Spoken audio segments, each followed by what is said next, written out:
ഉമ്മാസ് വ്ളോഗിലേക്ക് എല്ലാവർക്കും സ്വാഗതം. ഇന്നത്തെ റെസിപ്പി ശർക്കര വരട്ടിയാണ്. ഓണത്തിന് ഉണ്ടാക്കിയപ്പോൾ എല്ലാവർക്കും ഇഷ്ടപ്പെട്ടു. അപ്പോൾ ഒന്നുകൂടി ഉണ്ടാക്കാമെന്ന് വിചാരിച്ചു. അതിന് വേണ്ട ഇൻഗ്രീഡിയൻസ് 1 കിലോ വാഴയ്ക്ക, 1/4 കിലോ വെല്ലം ആണ് വേണ്ടത്. വാഴയ്ക്ക ചെറിയ കഷ്ണങ്ങളാക്കി നുറുക്കി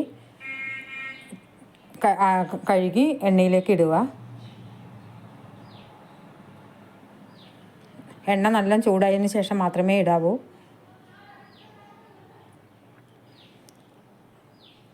ഒരുവിധം ചൂടായതിന് ശേഷം ഗ്യാസ് സിം ചെയ്ത് സാവധാനം മൂപ്പിച്ചെടുക്കുക.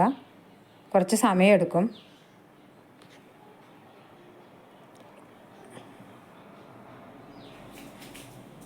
വാഴയ്ക്ക ക്രിസ്പായിട്ട് വന്നിട്ടുണ്ട്. ഇതൊന്ന് ടേസ്റ്റ് ചെയ്ത് നോക്കിയിട്ട് ഉള്ളു വെന്തിട്ടില്ലെങ്കിൽ നമുക്ക് വീണ്ടും എണ്ണയിലേക്കിട്ട് ക്രിസ്പ് ആയി വറുത്തെടുക്കാവുന്നതാണ്. ഉൾഭാഗം നന്നായി വെന്ത് ക്രിസ്പായാൽ മാത്രമേ ശർക്കര വരട്ടി ടേസ്റ്റ് ഉണ്ടാവുള്ളൂ. ശർക്കര പാനി തയ്യാറാക്കാൻ അല്പം വെള്ളം ഒഴിച്ച് ശർക്കര പാനിയാക്കി അരിച്ചെടുക്കുക.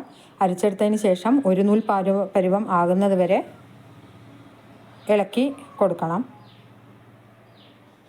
ഒരു നൂൽ പരുവം ആയാൽ മതി.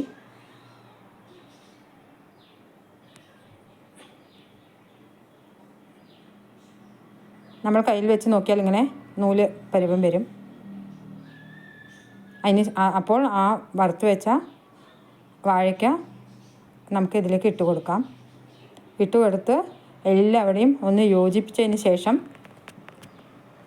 ഗ്യാസ് ഓഫ് ചെയ്യാം.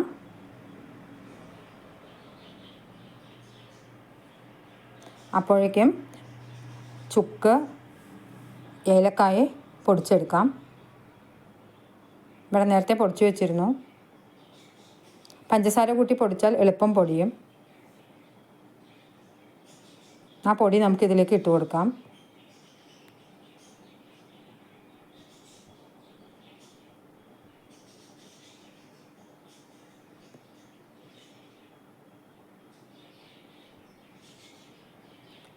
എല്ലാവരുടെയും കൂട്ടി യോജിപ്പിക്കുക.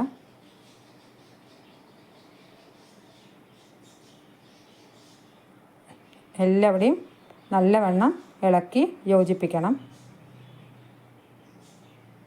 ഇത് എളുപ്പമാണ്. സമാധാനത്തിൽ ചെയ്താൽ മതി. ധൃതി പിടിച്ച് ചെയ്യരുത്.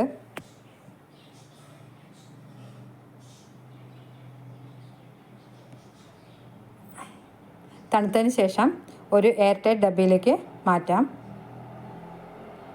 ഈ എണ്ണയിൽ തന്നെ 1/2 കിലോ വാഴയ്ക്ക കൂടി നുറുക്ക് കൂടി ചെയ്തെടുത്തിട്ടുണ്ട്. അതും ക്രിസ്പായിട്ട് വന്നിട്ടുണ്ട്.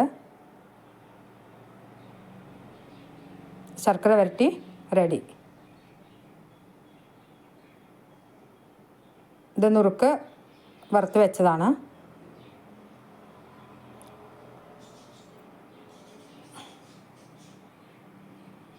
എല്ലാവരും ട്രൈ ചെയ്ത് നോക്കൂ. Thank you.